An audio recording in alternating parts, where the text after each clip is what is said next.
ಒಬ್ಬ super star ಜೊತೆ ನಟಿಸುವಂಥ ಟೈಮಲ್ಲಿ ನಮಗೆ ಪಾತ್ರಗಳು ಹೇಗಿರುತ್ತೋ ಅವಕಾಶಗಳು ಹೇಗಿರುತ್ತೋ ಅವ್ರ ಜೊತೆ ನಟಿಸುವಂಥ ಸನ್ನಿವೇಶ ಹೇಗಿರುತ್ತೋ ಅನ್ನೋಂತಹ ಕುತೂಹಲದಲ್ಲೇ ಸಾಕಷ್ಟು ಸಂದರ್ಭದಲ್ಲಿ ಯುವ ನಟರು ಅವ್ರ ಜೊತೆ ಆ್ಯಕ್ಟ್ ಮಾಡಿರ್ತಾರೆ.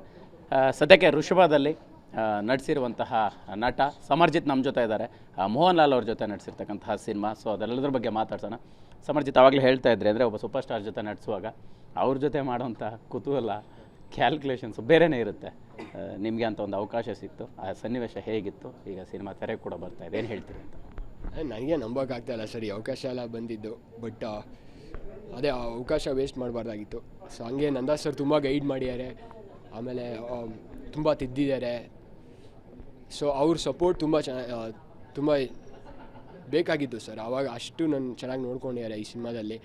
ಸೊ ಈ ಸೂಪರ್ ಸ್ಟಾರ್ ಜೊತೆ ಲೈಕ್ ಲಾಲ್ ಸರು ಅವ್ರು one of the biggest super star sir ಈ ಲೈಕ್ ನಮ್ಮ ಇಂಡಸ್ಟ್ರೀಲಿ. ಬಟ್ ಅವ್ರು ನಮ್ಮ ಜೊತೆ ನಟನೆ ಮಾಡಬೇಕಾದ್ರೆ ನಮ್ಗೆ ಯಾವತ್ತೂ ಆ ಚಿಕ್ಕವ್ರ ಥರ ಫೀಲ್ ಮಾಡೋಂಗೆ ಅನಿಸ್ಲಿಲ್ಲ. ಯಾವಾಗಲೂ ಒಂಥರ ಬಾಂಡ್ ಇತ್ತು, ಆ ಫಾದರ್ ಫೀಲಿಂಗ್ ಥರ ಅವ್ರು ತೋರಿಸ್ತಾರೆ. ಸೊ ಅದು ಸಾಕಾಗಿತ್ತು ಸರ್. ಹೇಳ್ತಾ ಇದ್ರಿ, ಅಂದರೆ ಮೋಹನ್ ಲಾಲ್ ಸರ್ ಜೊತೆ ಆ್ಯಕ್ಟ್ ಮಾಡುವಾಗ ಫಾದರ್ ಫೀಲಿಂಗ್ ಥರ ತೋರಿಸ್ತಾ ಇದ್ದಾರೆ ಅಂತ. ನಿಮಗೆಲ್ಲವೂ ಕೂಡ ಕೋಇನ್ಸಿಡೆನ್ಸ್ ಅಂತ ಹೇಳ್ಬೋದು. ಇತ್ತ ಅಪ್ಪ ಕೂಡ ತುಂಬ ದೂರದಲ್ಲಿ ನಿಂತು ಸಪೋರ್ಟ್ ಮಾಡೋವಂಥ ರೀತಿ, ಅವರೊಬ್ಬ ನಿರ್ದೇಶಕರಾಗಿ ಸಪೋರ್ಟ್ ಮಾಡೋವಂಥ ರೀತಿ, ಜೊತೆಗೆ ಮೋಹನ್ ಲಾಲ್ ಸರ್ ಕನ್ನಡ ಇಂಡಸ್ಟ್ರಿ ಬಗ್ಗೆ ಆಗಿರ್ಬೋದು, ಸಿನಿಮಾಗಳ ಬಗ್ಗೆ ಆಗಿರ್ಬೋದು, ಆ ಸೆಟ್ಟಲ್ಲಿದ್ದಂಥ ಸನ್ನಿವೇಶದಲ್ಲಿ ತುಂಬ ಮೆಮೊರೇಬಲ್ ಇನ್ಸಿಡೆಂಟ್ ಏನು ಶೇರ್ ಮಾಡೋಕ್ಕೆ ಇಷ್ಟಪಡ್ತೀರಿ ಅಂತ? ಲೈಕ್ ಲಾಲ್ ಸರ್ ಜೊತೆನಾ ಸಿನಿಮಾಲಿ? ಹೌದೌದು, ಅಲ್ಲಿ ಶೂಟಿಂಗ್ ಟೈಮಲ್ಲಿ ಅಂದರೆ ತುಂಬ ಇದೆ ಸರ್. ಬಟ್ ಅದೇ ಅವ್ರು ಕೇಳೋಣ ಒನ್ ಮೋರ್ ಅಲ್ಲ, ಮರೆಯಲಾರ್ದಂಥ ಇನ್ಸಿಡೆಂಟ್ ಅದೇ ಎಲ್ಲ ಮೂಮೆಂಟು ಅದು ಮರೆಯಲಾರ ಸರ್. ಯಾಕಂದರೆ ಅವ್ರು ಯಾವಾಗಲೂ ಬಂದು ಒಂದು ಮಲಯಾಳಂ ಅವ್ರು ಹೇಳ್ಕೊಡ್ತಾರೆ. ಆಮೇಲೆ ಅವ್ರು ಹೇಳಿದಾಗ ನಾವು ಬರ್ಕೊಬೋದು. ಅವಾಗ ನಮಗೇನಾದ್ರು ಕಷ್ಟವಾಗಿರೋದು ನಮ್ಮೊಂದು ಸಲ ನಾಲ್ಗೆ ತಿರುಗಲ್ಲ ಸರ್. ಸೊ ಅದಕ್ಕೆ ಅವರು ಈಸಿ ಮಾಡಿಕೊಡ್ತಾರೆ. ಆಮೇಲೆ ನಾವು ಅದನ್ನು ಬರ್ಕೋಬೋದು. ಸೊ ಕನ್ನಡದಲ್ಲಿ ಬರ್ಕೊಂಡಾಗ ಅದು ನಮಗೆ ಅದು ಹೆಂಗೆ ಹೇಳ್ಬೇಕು ಅಂತ ಅದನ್ನು ನೋಡಿಕೊಂಡು ಬರ್ತಾಯಿತ್ತು. ಸೊ ಅವ್ರು ಯಾವಾಗಲೂ ಹಂಗೆ ಕಂಫರ್ಟಬಲ್ ಫೀಲ್ ಮಾಡಿಸ್ತಾರೆ ಸರ್. ಆಮೇಲೆ ಅವರು ಒಂದು ಮಾತು ಹೇಳಿದರು ನಮಗೆ. ನಾನೊಂದು ಆ್ಯಕ್ಚುಲಿ ಅವ್ರು ಕೇಳಿದೆ, ಯಾಕೆ ಸರ್ ನೀವು ಅಷ್ಟು ದೊಡ್ಡ ಸ್ಟಾರ್, ನೀವು ಎಷ್ಟೊಂದು ದೊಡ್ಡ ದೊಡ್ಡ ಸ್ಟಾರ್ ಜೊತೆ ನೀವು ಕೆಲಸ ನನಗೆ ಯಾಕೆ ಈ ಅವಕಾಶ ಸಿಕ್ಕಿದೆ, ನನಗೆ ಒಂಥರ ಗೊತ್ತಾಗ್ತಾಯಿಲ್ಲ ಅಂತ. ನಂಗೆ ಅಷ್ಟು ಕಂಫರ್ಟಬಲ್ ಆಗಿ ಎನ್ವೈರ್ಮೆಂಟ್ ಇತ್ತು, ವಾತಾವರಣ. ಸೊ ನಾನು ಮಾತಾಡೋದು ಕೇಳಿದೆ. ಅವರೇ ಹೇಳಿದ್ರು ಲೈಕ್ ನಾನು ಬೆಳಿಬೇಕಾದ್ರೆ ನನಗೆ ಅಮಿತಾಬ್ ಬಚ್ಚನ್ ಸರು, ನಾಗಾರ್ಜುನ ಸರ್ ಅವ್ರ ಜೊತೆ ಎಲ್ಲ ಮಾಡೋಕ್ಕೆ ಅವಕಾಶ ಸಿಕ್ಕಿತ್ತು. ಸೊ ಇದು ನನಗೆ ಒಂದು ಜವಾಬ್ದಾರಿ ಅಂತ. ಸೊ ಆ ಥರ ಮಾತು ಅವರಿಂದ ಬಂದಿರೋದಕ್ಕೆ ನನಗೆ ಅದು ಲೈಕ್ ನಂಗೆ ಒಂದು ಮರೆಯೋಕ್ಕಾಗಲ್ಲ. ಆ ಥರ ಫೀಲಿಂಗ್ ಇದೆಯಲ್ಲ ಅವ್ರಿಗೆ. ಸೊ ಅದು ಸಖತ್ತು.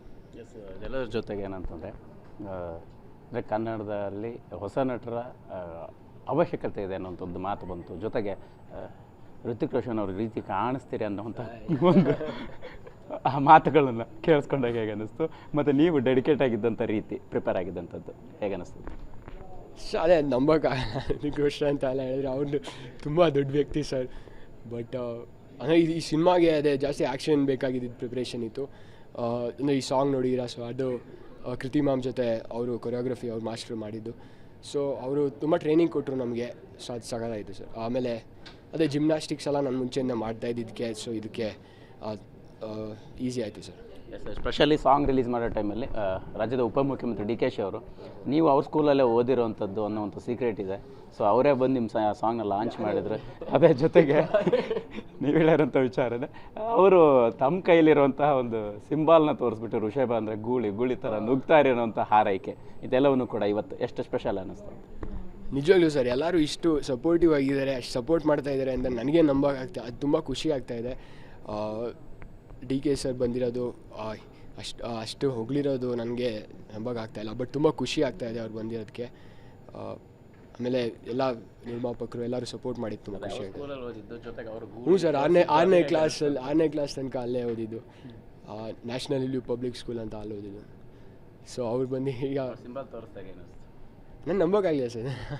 ನನಗೂ ಗೊತ್ತಿದ್ದು ಋಷಭ ಅಂದರೆ ಗೂಳಿ ಅಂತ. ಬಟ್ ಅವ್ರಿಗೆ ಅದೇ ಟ್ಯಾಟು ಇದ್ದಿದ್ದು ನನಗೆ ಗೊತ್ತಿರಲಿಲ್ಲ. ಬಟ್ ಸಖತ್ತು ಸರ್.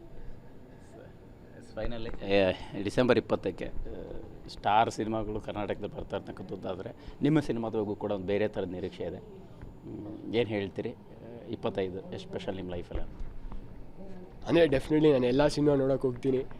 ನಾನು ದೊಡ್ಡ Sudeep sir fan, Uppi sir fan, Shivanna sir fan, Raj B Shetty sir fan. So ಆ ಟೈಮಲ್ಲಿ ನಮಗೂ ಒಂದು ಸಿನಿಮಾ ರಿಲೀಸ್ ಆಗ್ತಾ ಇರೋದಕ್ಕೆ ತುಂಬ ಖುಷಿ ಆಗ್ತಾಯಿದೆ. ಎಲ್ಲರೂ ಥಿಯೇಟ್ರಿಗೆ ಬಂದು ಎಲ್ಲ ಸಿನಿಮಾ ನೋಡಿ ಅಂತ ಕೇಳ್ಕೊತೀನಿ. ಮುಂದಿನ ಪ್ರಾಜೆಕ್ಟ್ಸ್ ಪ್ಲ್ಯಾನ್ಸ್? ಮುಂದಿನ ಅದು ನೆಕ್ಸ್ಟ್ ಹೇಳ್ತೀವಿ sir. Thank you so much. Thank you. Yes ಇದಿಷ್ಟು ಋಷಭ ಮೂಲಕ ಬೆಳ್ಳಿತೆರೆಗೆ ಎಂಟ್ರಿ ಕೊಡ್ತಾ ಇರ್ತಕ್ಕಂಥ ಸಮರ್ಜಿತ್ ಅವರ ಮಾತಾಗಿರ್ತಕ್ಕಂಥದ್ದು. ಕ್ಯಾಮ್ರಾ ಪರ್ಸನ್ ಮಹಾಂತೇಶ್ ಜೊತೆ ಮಾಲ್ತೇಶ್ ಶೆಗ್ಗಿನ್, TV9 ಬೆಂಗಳೂರು.